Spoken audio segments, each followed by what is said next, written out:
O apóstolo São Paulo, ele, em uma das suas cartas, ele escreve dizendo que tudo aquilo que foi escrito no Velho Testamento, desde Gênesis até Malaquias, foi escrito para exemplo nosso, foi escrito para que a gente, atentando para os fatos, os acontecimentos que se deram ali, a gente possa ter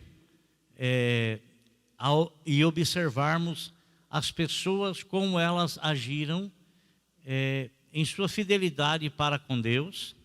E temos também alguns exemplos totalmente negativos que estão registrados para que a gente observe, para que a gente não atue, não tenha nenhuma atitude parecida ou que tenha conotação com principalmente em momentos em que pessoas que infelizmente agiram fora dos princípios da palavra de Deus, agiram sem colocar naqueles momentos a direção e a orientação e o querer de Deus acima do seu próprio querer, acima da sua própria vontade, e agindo dessa forma eles provocaram coisas muito difíceis, e os mais prejudicados foram eles mesmos e suas famílias. Eles mesmos e suas famílias. Eu quero falar, meus irmãos, a respeito de alguns versículos que está escrito no livro de Daniel. Daniel, ele é considerado um dos profetas maiores, e Daniel, juntamente com Ezequiel, juntamente com Jeremias, com Isaías, ele leva esse título de profeta maior. Por que profeta maior? O livro deles são maiores do que os outros? Bem, pode ser, mas o principal motivo é que eles foram profetas durante um período de tempo muito comprido, muito longo. Exemplo de Daniel. Daniel, o livro dele tem 12 capítulos, mas Daniel, ele esteve no reino de Nabucodonosor na Babilônia, esteve no reino de Belsazar na Babilônia, esteve no reino de Dário e de Ciro na Babilônia. Então, ele mudava-se os reinos, mudava-se o rei, e ele estava ali. Então, ele atravessou todos esses reinados. Foi um período longo de profecias anunciadas e acontecimento que se deu na sua vida e na vida de outras pessoas também. Eu quero ler 2 versículos do livro de Daniel, no capítulo 3, versículo 17 e 18, que está escrito assim: se formos atirados na fornalha em chamas, o Deus a quem prestamos culto pode livrar-nos, e Ele nos livrará das tuas mãos, ó Rei. Mas, se Ele não nos livrar, saiba, ó Rei, que não prestaremos culto aos teus deuses, nem adoraremos a imagem de ouro que mandaste erguer. Eu vou ler novamente. Está escrito assim. É um diálogo esse que 3 jovens tiveram com o rei Nabucodonosor. Um diálogo. E isso que nós vemos foi resposta desses 3 jovens a algo com o qual Nabucodonosor quis intimidá-los. Está escrito assim: se formos atirados na fornalha em chamas, o Deus a quem prestamos culto pode livrar-nos, e Ele nos livrará das tuas mãos, ó Rei. Mas, se Ele não nos livrar, saiba, ó Rei, que não nos prostraremos, ou melhor, não prestaremos culto aos teus deuses, nem adoraremos a imagem de ouro que mandastes erguer.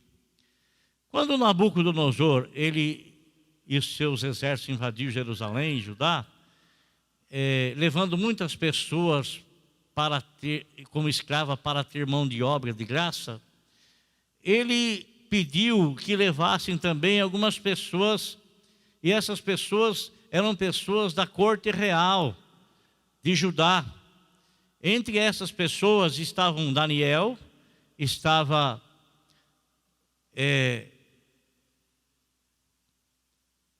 Sadraque, Mesaque e Abednego.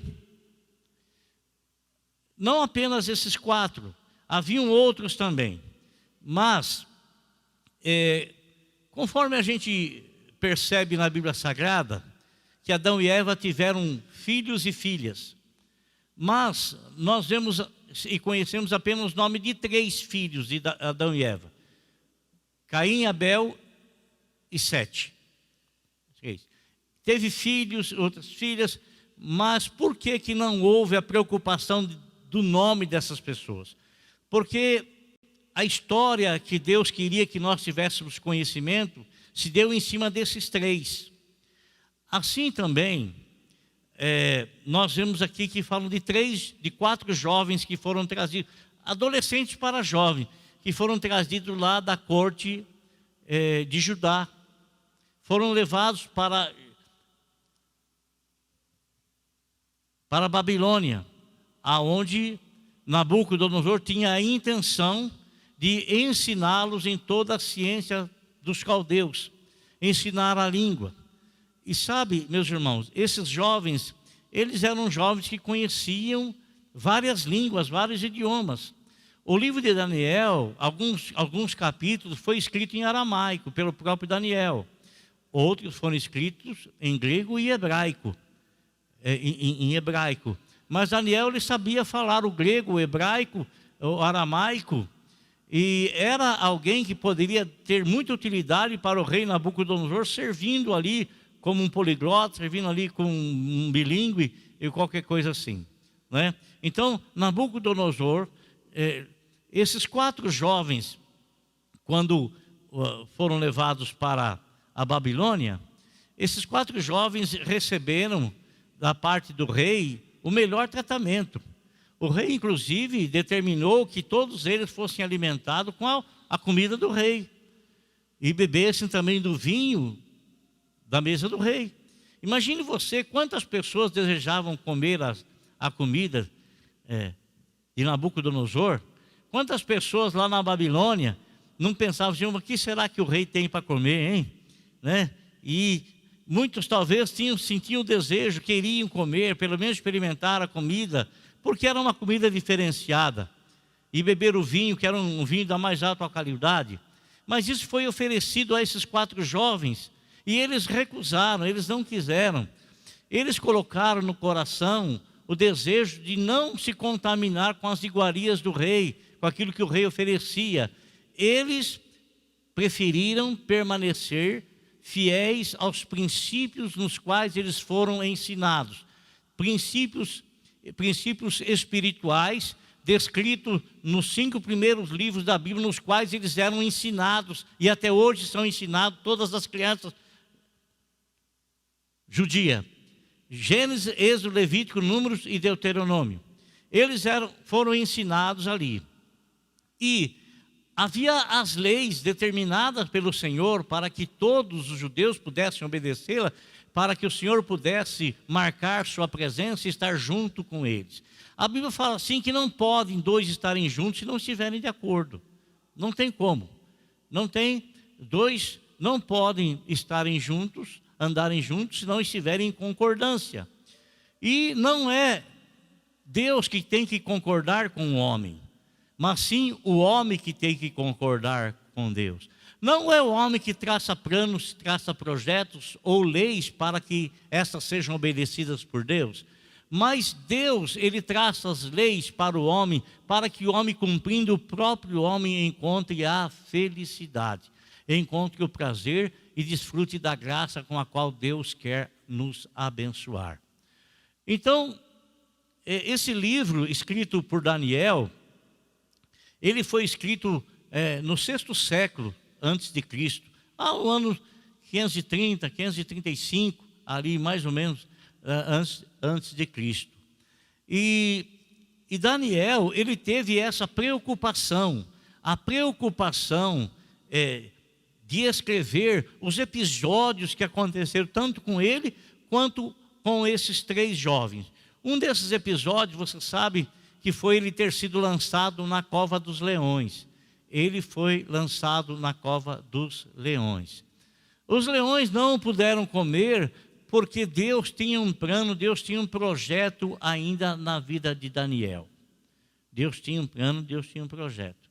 Diferentemente, meus irmãos, na era das trevas, quando o Império Romano dominava todo o mundo, e muitos de nossos irmãos cristãos, eles eram colocados no Coliseu Romano para serem devorados pelos leões.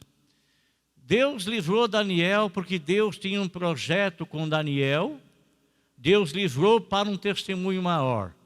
Deus, ele não livrou a maioria dos irmãos. Na verdade, nós não sabemos se houve realmente algum livramento na vida de algum irmão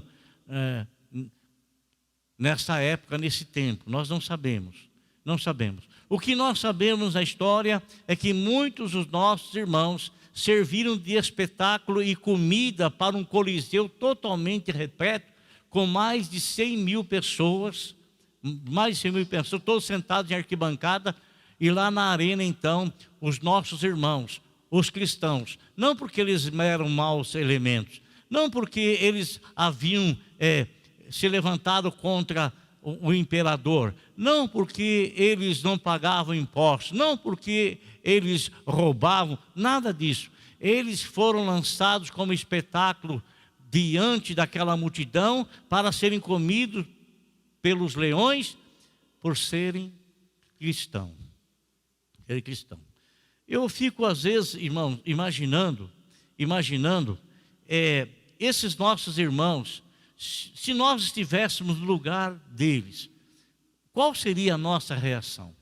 Qual seria, por exemplo, a nossa reação quando tramado foi contra a vida de Daniel e ele inocentemente, sem ter cometido absolutamente nada que viesse a prejudicar o rei, viesse a denegrir a imagem do rei, ou viesse a prejudicar qualquer pessoa que fazia parte do Império Babilônico? Ninguém, nada.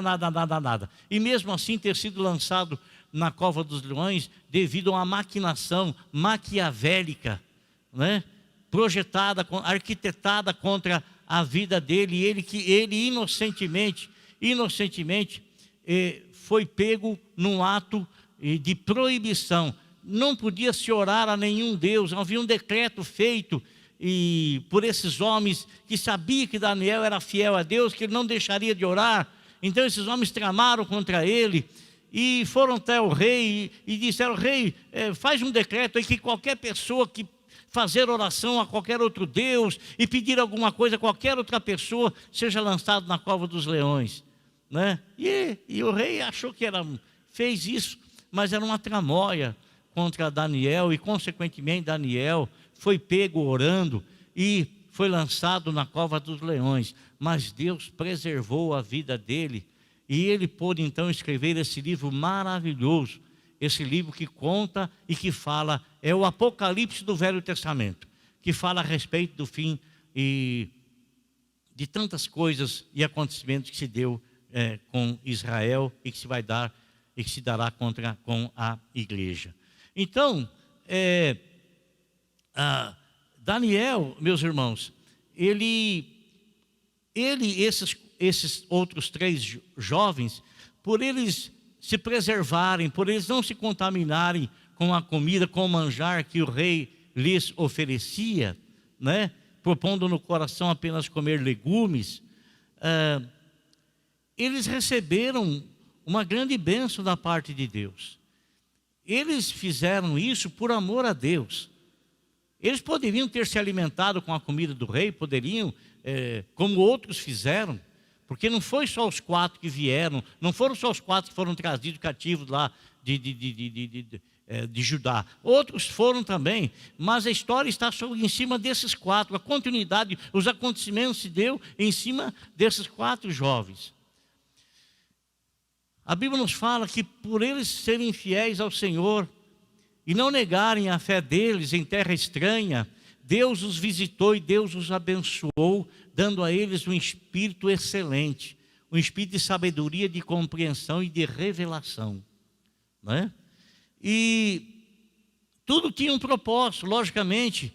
Nós, irmãos, vivemos tão apenas esse momento aqui agora, mas a nossa vida toda está diante de Deus. O que seremos amanhã, o que acontecerá conosco amanhã, nós não sabemos. Nós não sabemos. Uma coisa é certa, nós iremos enfrentar a morte. Se nós não enfrentarmos a morte, nós seremos arrebatados. Mas isso é o que vai se dar. Mas tudo está patente diante de Deus, tudo está às claras diante de Deus. O que para nós é futuro, para Deus não existe isso. Para Deus não existe futuro. Para Deus é um eterno presente, porque Ele é o Criador do tempo, consequentemente, não está sujeito ao tempo. Ele é Senhor absoluto de todas as coisas. E Deus tinha um propósito nisso, meus irmãos. Deus tinha um propósito. E a Bíblia nos fala, amados, que Nabucodonosor, numa ocasião, ele teve um sonho. Mas o sonho dele era um sonho, mas que ele não lembrava o que era. Ele não lembrava o que era, e aquilo ficou na mente dele, ficou martelando. Ele queria descobrir, e ele tinha muitos magos no seu reino, tinha muitos feiticeiros, tinha muitos adivinhadores no seu reino. Então ele chama todos e quer que eles então descubram qual foi o sonho e dê a ele a interpretação do sonho. Alguém pode fazer isso? Alguém pode saber o que você está pensando? Ninguém pode saber, a não ser Deus. Nem Satanás não tem o poder de saber. Nem ele não tem o poder. Só Deus tem o poder de saber o que nós estamos pensando. Só Deus.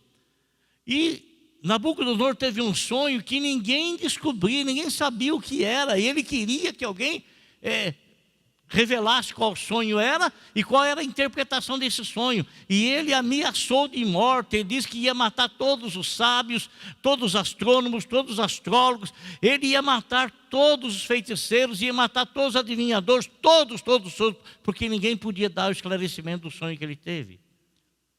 Ele iria matá-los.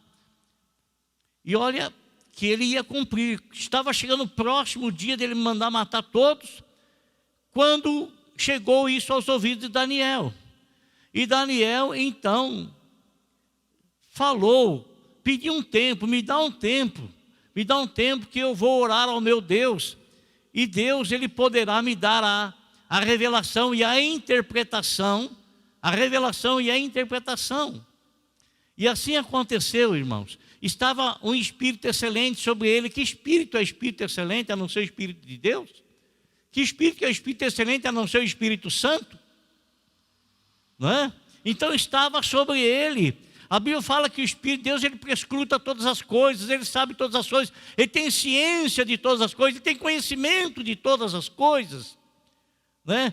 Numa expressão, o salmista disse assim: Senhor, a palavra ainda não me chegou à boca, e o Senhor já sabe o que eu vou dizer. Quem é que pode saber disso, a não ser o excelente Espírito Santo de Deus?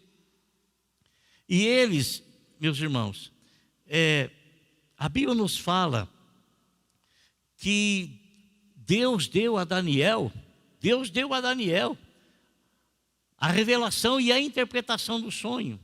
E Nabucodonosor então chamou à sua presença.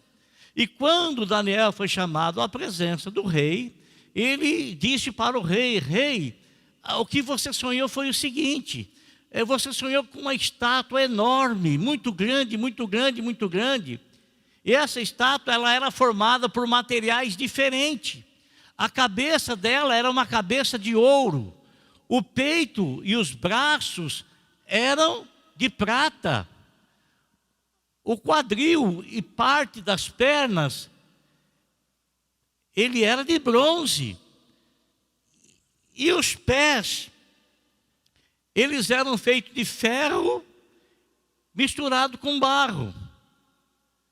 E o sonho que você teve é que de repente uma pedra foi cortada de uma rocha, sem nenhuma lâmina, sem absolutamente nada, e foi lançada contra essa estátua, esmiuçou essa estátua sem ficar absolutamente nada. Irmãos, aí Daniel disse para ele: sabe, rei, a cabeça de ouro simboliza a tua pessoa. Deus deu para você o reino de todo mundo. Você tem poder sobre todo mundo, tem autoridade sobre todo mundo. Você é o cabeça de ouro. E aí foi dando as interpretações que os outros seriam reinos que viriam após o reino de Nabucodonosor, né? Que veio o reino de Belsazar, veio o reino persa, veio o Império Romano. Mas, irmãos, o que era importante ali era a revelação que ele deu para o rei, que a cabeça era feita de ouro, e era o Império Babilônico, o império representado por Nabucodonosor. E é interessante, meus irmãos, que isso deve ter trazido assim, deixado Nabucodonosor pensativo. Por que só a cabeça é de ouro? Por que a estátua toda não podia ser de ouro, né? E eu penso que é aí que ele teve aquela inspiração, a inspiração de construir uma figura sua numa estátua, uma estátua de ouro puro. E assim ele cumpriu esse desejo. Ele fez uma estátua com 27 metros de altura e 2,70 metros de largura, inteiramente de ouro. Inteiramente de ouro. Eu acho que ele quis dizer assim: bom, eu tenho autoridade não apenas para ser o cabeça, mas para ser todo o corpo. Então eu vou fazer uma estátua todinha de ouro com a minha figura, com a minha pessoa, né? E ele fez. Agora, irmão, isso era um monumento extraordinário, né? Nós vemos aí quantas e quantas pessoas do Brasil todo e do estrangeiro, né, que vem no Rio de Janeiro para poder subir lá no Pão de Açúcar, para avistar lá a estátua do Cristo, que tem 38 metros de altura, tem 30 metros de altura com 8 com pedestal, né? É uma coisa fantástica, fabulosa. Muitos turistas, muitas pessoas chegam ali, né, para ver aquela estátua. Imagine você, amado, uma de 27 metros de altura, inteiramente em ouro. Logicamente que tinha que ter uma inauguração. E quem que iria inaugurar? Logicamente que era o imperador, logicamente que era o rei Nabucodonosor. E para tal, ele convocou todos aqueles que estavam debaixo do seu reino, principalmente aquele que ele os nomeou através de algum cargo. Nomeação, livre escolha, né? Aquelas pessoas que estavam ao lado dele, que tinham algum ofício, que tinham algum cargo, que tinham outras tantas pessoas debaixo dessa autoridade. E ele marcou um dia, né? Creio eu que a imagem estava toda coberta, porque muitas pessoas não conheciam, não tinham visto a construção ainda, né? Depois de ter terminado, estava toda coberta, foi feita lá no campo de Dura. E ele convocou muita gente, muitos vieram. Era uma planície, e tinha muita gente lá, irmãos. Havia a banda real que estava lá, a banda estava lá. Havia o arauto que iria promulgar, queria anunciar, queria propagar a ordem que ele havia recebido de Nabucodonosor. Passa no meio do povo e fale para o povo. No momento que nós descerrarmos lá,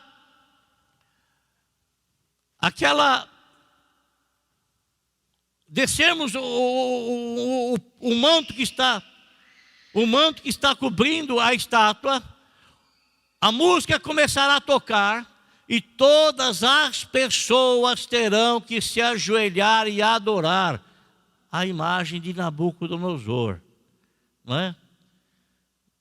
Irmãos, você sabe que esses 4 jovens, eles foram ensinados, porque assim o é até hoje. Até hoje há um mandamento em Israel para que todas as crianças sejam ensinadas. E os pais são responsáveis.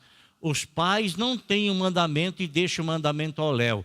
Os pais, sim, eles têm responsabilidade de levar os seus filhos para que esses venham a aprender as leis que Moisés escreveu, amando de Deus, inspirado por Deus. É um mandamento, é uma ordem. E se eles não fizerem isso, assim como existe bênção para aquele que faz, existe também a maldição para aquele que não faz. Então, eles ensinam os filhos. Eles têm essa responsabilidade.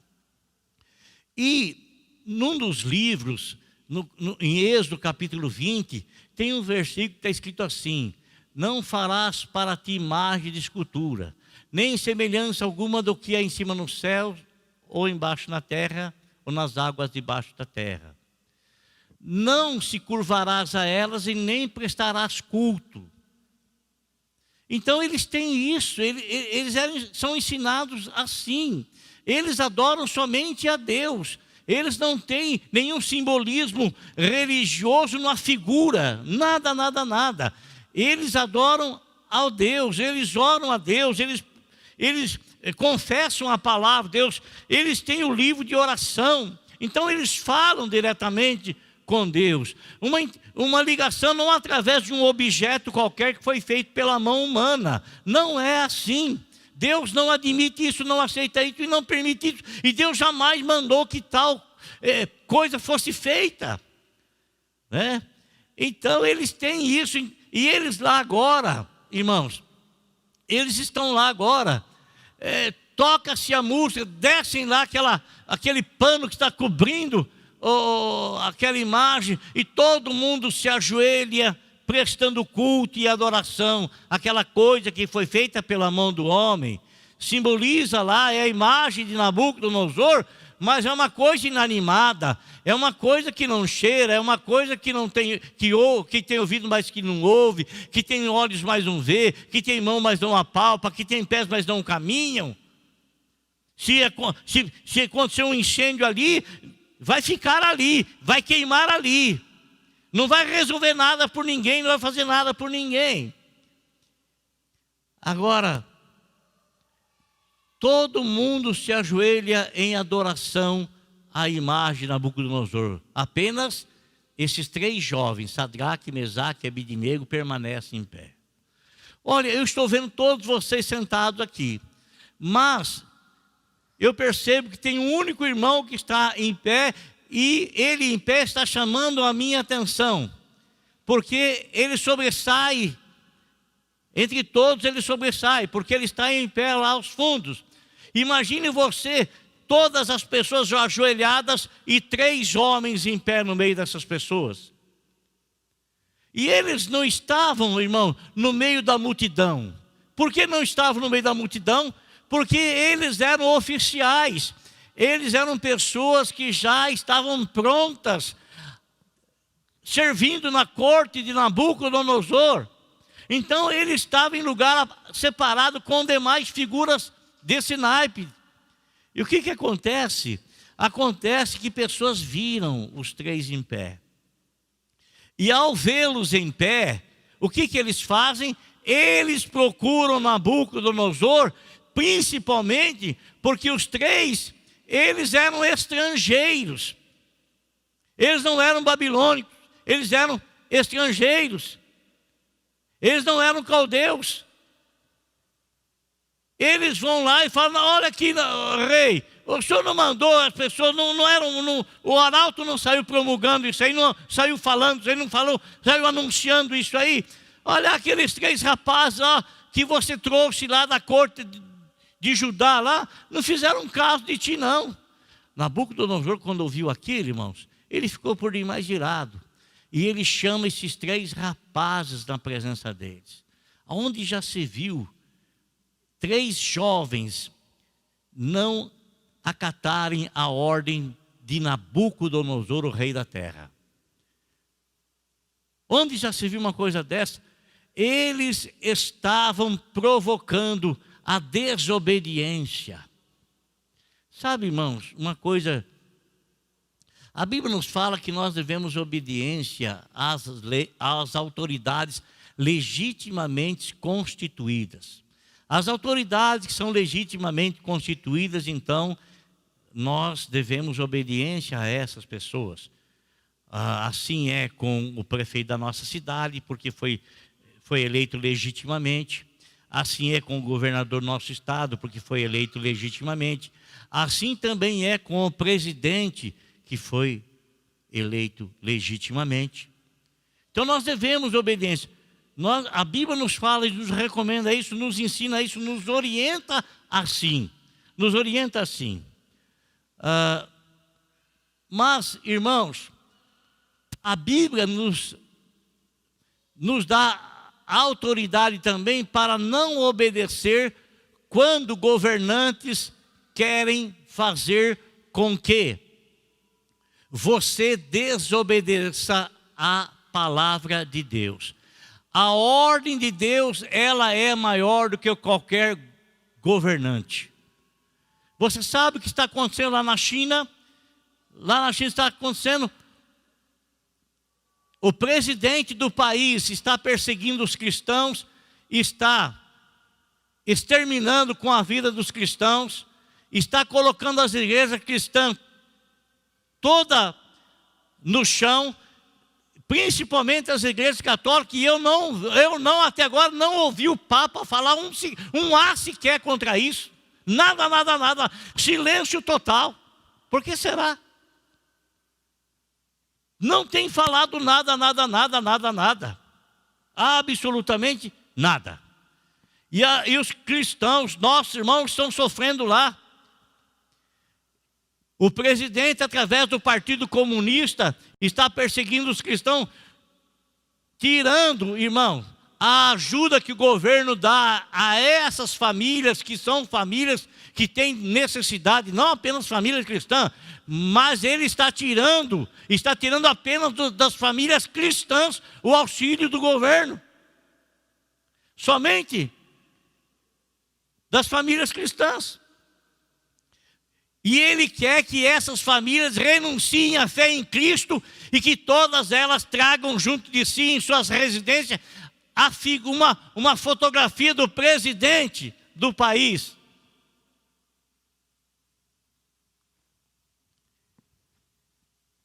O Senhor, Deus, que é a autoridade maior, que é o soberano, porque Ele é a única pessoa, que olha para baixo e tudo está abaixo dele. Não existe nada acima dele, Ele é o Senhor soberano. Ele é o Senhor soberano. Está acima de tudo e está acima de todos. A vontade dele, o desejo dele e a lei dele está acima de toda a lei humana, e toda a lei humana que venha contra a lei dele, nós somos autorizados por ele a desobedecê-la. A desobedecer. Não somos autorizados por ele quando as leis são feitas para o bem-estar da população, para o bem-estar nós não temos que ser desobedientes, temos que obedecer. É o mandamento do Senhor. Aqui, meus irmãos, Nabucodonosor, ele chama esses 3 jovens e ele quer questionar esses 3 jovens, e ele começa a dizer para esses 3 jovens: vocês fizeram isso de livre vontade? Pois bem, eu vou tocar novamente, eu vou mandar tocar. E se vocês não se ajoelharem diante da minha imagem, eu vou lançá-los dentro da fornalha. Aliás, eu vou mandar aquecer a fornalha 7 vezes mais e lançá-los dentro da fornalha. Irmãos, ele tentou intimidar os servos de Deus. Tentou intimidar. Tentou colocar medo para que eles pudessem então prestar obediência, desobedecendo assim a lei de Deus. Coisa que eles não iriam fazer, e eles foram muito positivos ao falar na cara de Nabucodonosor: não precisa nem mandar tocar a trombeta, mas eu vou mandar aquecer. Eu quero ver qual é Deus que vai livrá-los das minhas mãos. Desafiou a Deus. Desafiou a Deus. Irmãos, olha, você sabe, nós estamos vivendo um momento muito difícil, muito difícil. E esse momento muito difícil, que foi provocado, esse momento muito difícil está trazendo morte em grande parte da população. Logicamente que nós, como servos de Deus, nós não estamos isentos de tais situação. De forma alguma. Nós não estamos isentos, Muito embora tenhamos na Bíblia Sagrada a promessa de que o Senhor estará nos protegendo, estará nos guardando, mas isso acontecerá na vida de todo aquele que Deus tem um propósito em sequência. Por quê? Olha, você se lembra de que Tiago, irmão de João, ele foi escolhido como os demais foram escolhidos para ser um discípulo, consequentemente um apóstolo. E ele era um homem de intimidade com o Senhor Jesus, porque ele estava com o Senhor Jesus Cristo quando Jesus ressuscitou a filha de Jairo, ele, Tiago, João e Pedro e Jesus. Esses três estavam com Jesus quando ele foi lá no Monte da Transfiguração. Tiago estava lá, vendo tudo aquilo acontecer. Jesus se transfigurou diante deles, eles ficaram atônitos, eles ficaram abobados, né? De ver aquela situação. Moisés aparece ali, Elias aparece, estão conversando com Jesus, e eles estão não sabendo se aquilo é real, se aquilo é ilusório, não sabiam, né? Olhando para Jesus, Jesus estava totalmente assim, transfigurado em glória.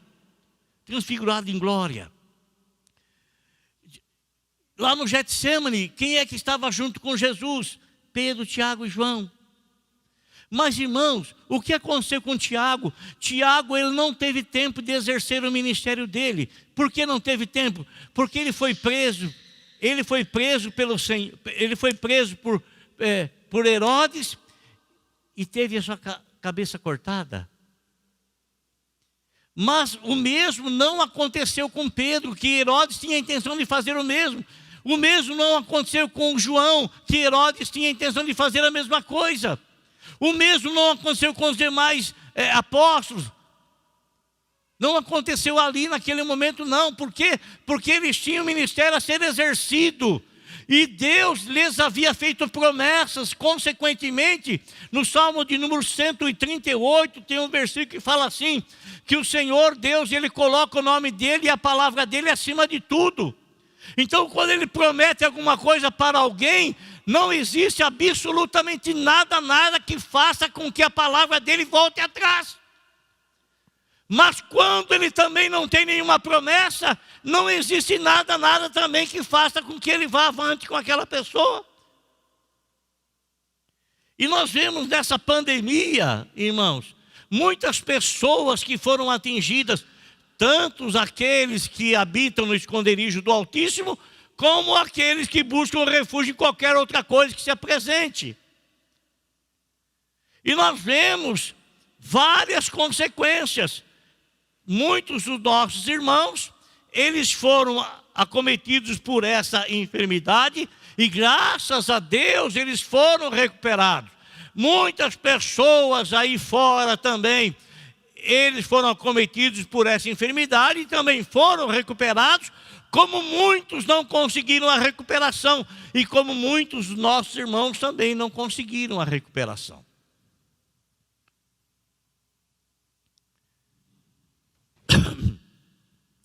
Irmãos,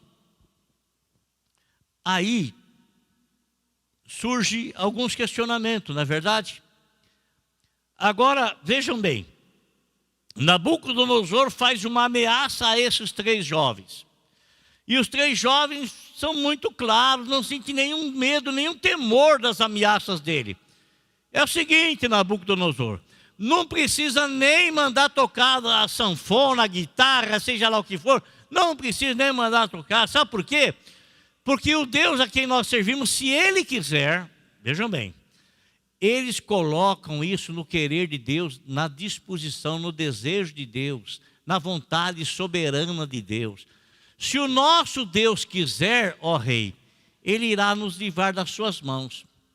Mas se Ele não fizer, nós também não vamos adorar a sua imagem, nós não vamos nos ajoelhar diante da sua imagem. Portanto, se quiser, pode nos lançar na fornalha ardente. E Nabucodonosor ficou, a Bíblia fala que ele ficou irado, irmão. Ele ficou cheio de raiva, sabe? Sabe quando a pessoa fica irada, que ele fica vermelho, ele fica desejando sangue nos olhos dele? Ele mandou que aquecesse a fornalha 7 vezes mais. Ordenou que, olha, veja bem, ordenou que alguns dos mais fortes soldados seus viessem, amarrassem os 3 jovens, colocassem nos ombros e lançando-os dentro da fornalha ardente. Agora veja bem uma coisa, eu quero falar para os irmãos. Você se lembra, na passagem, quando o Senhor Deus estava tirando o povo de Israel do Egito, eles chegaram na porta do Mar Vermelho e não sabiam para onde ir, não sabiam o que fazer. E o Senhor disse para eles: calma, que está tudo pronto, está tudo preparado. Calma, acalma o teu coração. Tranquiliza o teu coração, que está tudo dentro do controle, está tudo dentro do domínio. Está tudo dominado, né? Está tudo dominado. Segura aí, segura as pontas aí, que está tudo em perfeita harmonia com a minha vontade. Como se Deus falasse assim. Logicamente que o povo ficou apavorado, com medo, porque eles não tinham relacionamento íntimo com Deus. O relacionamento deles era por intermédio de Moisés com Deus. Moisés era o orientador, era o guia naquele momento. E o que Moisés fala? Senhor, estamos aqui com o povo. Moisés, manda o povo marchar, toca no mar aí que eu vou mandar um vento e vai abrir. E fez isso, o mar se abriu e eles passaram a pé enxuto. Passaram todo mundo, né? Passaram. Quando chegaram lá do outro lado, lá, entra o povo do Egito no mar para matar os israelitas. Quando todos os israelitas passaram para o outro lado, e todo o exército de Faraó junto adentro no mar, aí Moisés fala para o Senhor: Senhor, todo mundo já atravessou, pode fechar o mar. Aí alguém disse o seguinte, que o Senhor Deus falou para Satanás: Satanás, para o meu povo eu segurei o mar dos 2 lados, agora segura você para o teu povo. E o mar se fechou. Satanás não conseguiu fazer isso. O mar se fechou e todos eles morreram ali. Agora preste atenção. Quando esses homens pegam os 3 hebreus e eles chegam na porta da fornalha para lançar os 3, eles estavam tão aquecidos que todos eles morreram. Todos eles morreram. Por que o Deus de Nabucodonosor não pôde livrá-los? Por que eles, que com certeza se ajoelharam diante da imagem de Nabucodonosor, não tiveram a proteção do fogo? Por quê? Irmãos, aqueles 3 homens que foram lançados dentro da fornalha ardente por causa da fidelidade para com Deus, por não terem negado a fé, por terem dado testemunho para Nabucodonosor, de que eles preferiam obedecer a Deus e morrer nas mãos dele, do que desobedecer a Deus e adorar a imagem de Nabucodonosor. Eles foram lançados lá dentro da fornalha. E quando eles foram lançados lá dentro da fornalha, eles começaram a andar dentro da fornalha, porque Deus estava ali com eles. Deus os estava guardando, Deus os estava protegendo. Por quê? Porque Deus tinha um testemunho maior e melhor a respeito disso. Aí, meus irmãos, o que sucede? Sucede que Nabucodonosor olha lá dentro, e Nabucodonosor chama as pessoas e fala: mas não foram 3 as pessoas que nós lançamos lá dentro da fornalha? E eu estou vendo 4 pessoas lá, e tem um que a aparência dele é diferente dos outros 3. A aparência dele é diferente. Irmãos, quando nós confessamos o Senhor diante dos homens, o Senhor Deus nos confessa diante dos seus santos anjos. Está escrito na Bíblia Sagrada, o Senhor Jesus Cristo disse: se nós confessarmos o nome dele diante dos homens, nós não podemos nos envergonhar do nome do Senhor Jesus Cristo, e não podemos esconder o nome do Senhor Jesus Cristo. O Senhor nos deu autoridade para a igreja ela é a testemunha do Senhor, porque a igreja ela é composta por pessoas que foram salvas e redimidas pelo sangue de nosso Senhor e Salvador Jesus Cristo. E quando nós testemunhamos, isso agrada a Deus. A presença de Deus está junto conosco, porque foi isso que o Senhor Deus disse, o Senhor Jesus Cristo disse para os seus discípulos após ser ressuscitado: vão por todo mundo e ensinem todas as nações, batize-os em nome do Pai, do Filho e do Espírito Santo, ensine-os a guardar todas as coisas que você tem mandado, e eis que estarei convosco todos os dias. Quando você está pregando o Evangelho, a presença do Senhor te acompanha. Quando você está anunciando a palavra de Deus, a presença do Senhor está te acompanhando, porque Ele tem um compromisso com a palavra dEle. Está escrito, Salmo 138, está escrito ali, que o Senhor, Ele mantém acima de tudo a palavra dEle e o nome dEle. Quando você está falando do nome dEle, quando você está pregando a palavra dEle, Ele tem isso acima de tudo. Aí, meus irmãos, o que aconteceu? Nabucodonosor, ele chama brada, grita, manda que os 3 saiam da fornalha, e os 3 saem da fornalha. E quando eles chegam assim, as pessoas ficam tão abismadas, eles começam a cheiram. A Bíblia nos fala que não tinha absolutamente nada, nem um fio do cabelo se queimou. Nem um fio do cabelo se queimou. Agora, irmãos, eu quero parar um pouco nesses 2 versículos que eu li para vocês aqui. Versículo esse, que no diálogo de Nabucodonosor com esses 3 jovens, foram citadas essas palavras pelos 3 jovens para Nabucodonosor.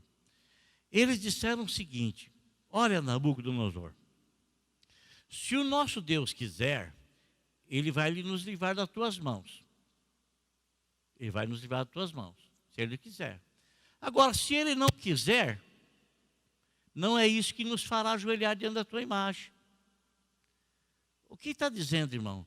Está dizendo pessoas que reconhecem o poder soberano de Deus, e Deus faz aquilo que lhe agrada. Deus faz aquilo que Ele quer fazer, da maneira como Ele quer fazer, do jeito que Ele quer fazer.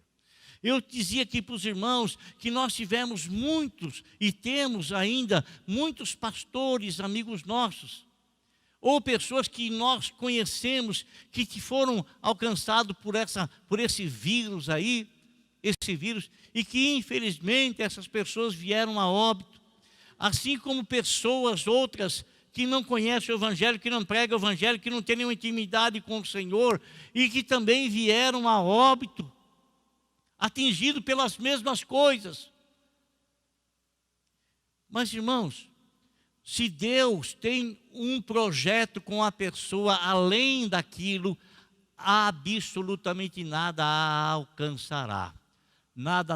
Ela pode ser jogada na cova dos leões, mas os leões não a comerão. Ela pode ser jogada na fornalha ardente, mas o fogo não a consumirá.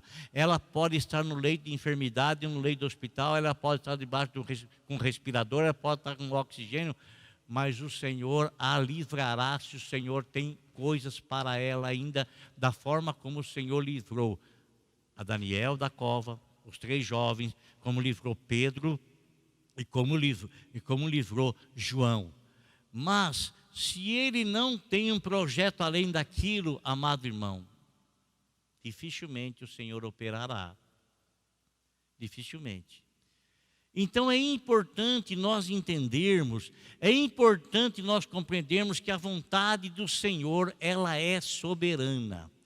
Ela está acima de toda e qualquer força, de toda e qualquer coisa, está acima.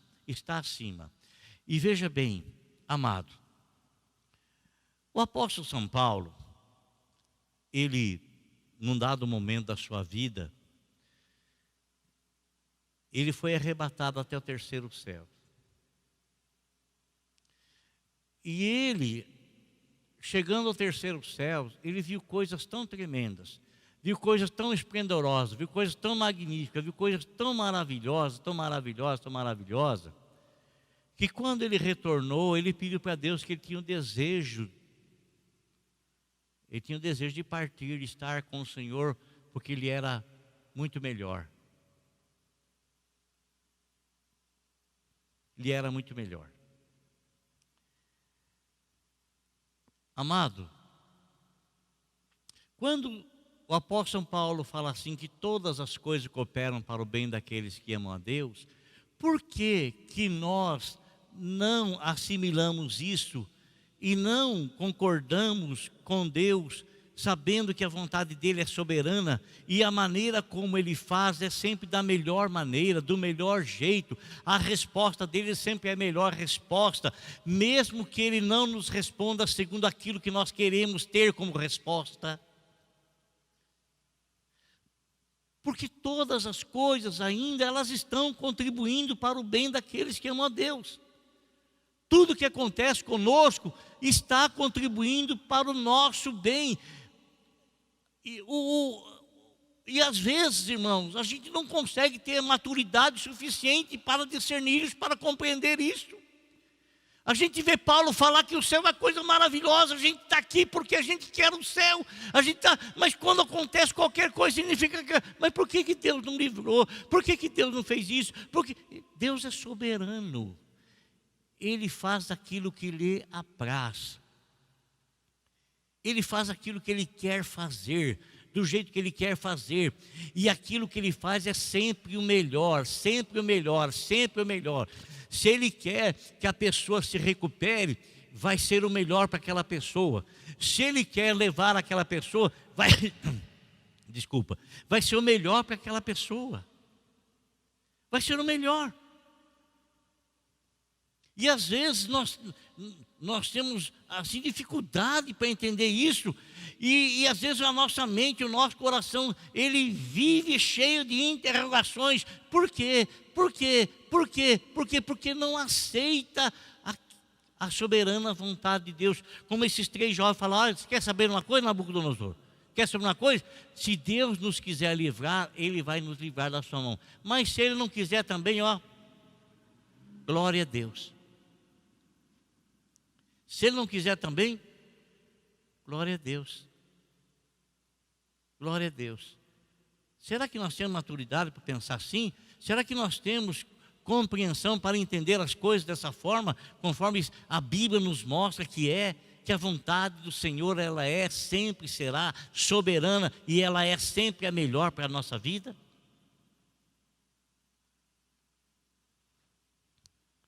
Amém, meus irmãos? Amém? Posso ouvir um amém aí? Talvez não é uma palavra desejosa de se ouvir. Talvez não seja uma palavra das melhores para se ouvir, mas é uma realidade. É a realidade. É a realidade. Porque às vezes nós tentamos procurar explicações para muitas coisas. Por exemplo, por que aquele irmão, por que aquela pessoa, ela foi acometida por uma enfermidade, e aquele outro irmão foi acometido pela mesma enfermidade, mesma coisa. Por que um se recupera e outro não? E às vezes a gente faz comparação: mas por que Deus abençoou aquele e não abençoou esse? Como é que você sabe que Deus não abençoou esse? Ele foi morar com Deus, está na presença do celestial, está lá na onde nós estamos aqui esperando alcançar, e a gente acha que foi ruim. A gente acha que não foi bom. Logicamente que eu não estou falando que a dor da separação é uma coisa boa, não estou falando disso, mas estou falando da realidade daquilo que o Senhor nos demonstra na palavra dEle. Da realidade que Ele mostra na palavra dEle. Irmãos, a vontade do Senhor, ela é sempre melhor. Amém? Glória a Deus. Então, eu quero pedir a você, por favor, para você se colocar em pé, em nome de Jesus.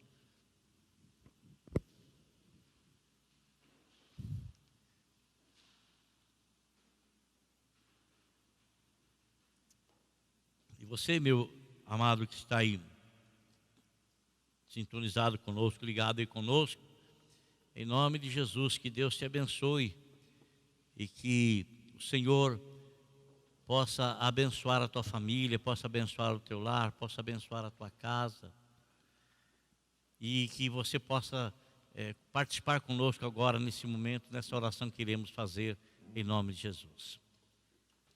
Senhor nosso Deus e nosso Pai, em nome do Salvador Jesus Cristo, Senhor, eu quero agradecer ao Senhor pela vida de cada irmão aqui presente.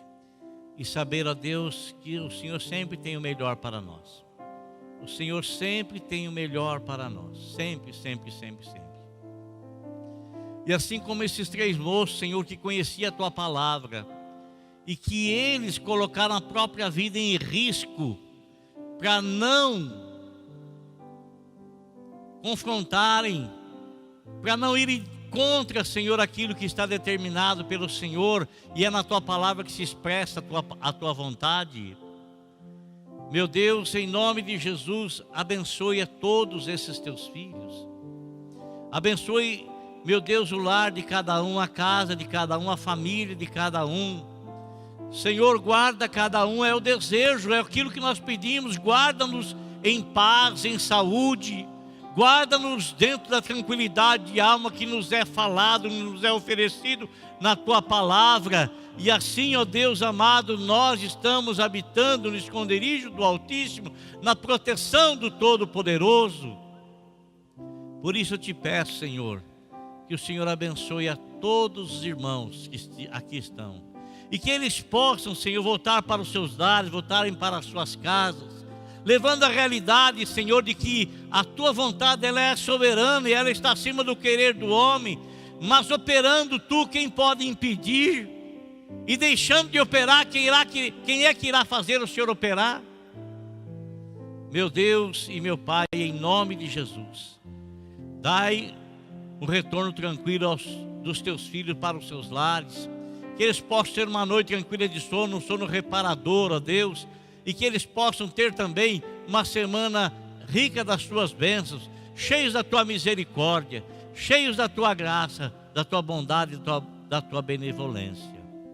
Em nome de nosso Senhor e Salvador Jesus Cristo, eu oro por cada um deles, e na autoridade do Teu nome nós abençoamos a cada um deles, ó Senhor. Sê com cada um, Senhor, ampara cada um, guarda cada um, e livra, Senhor, cada um, Senhor, de todo o mal. E a Tua vontade soberana, Senhor, a Tua vontade santíssima, Senhor, a Tua vontade gloriosa, Senhor, esteja e permaneça sobre a vida de cada um dos Teus filhos, sobre a nossa vida, em nome de Jesus. Amém.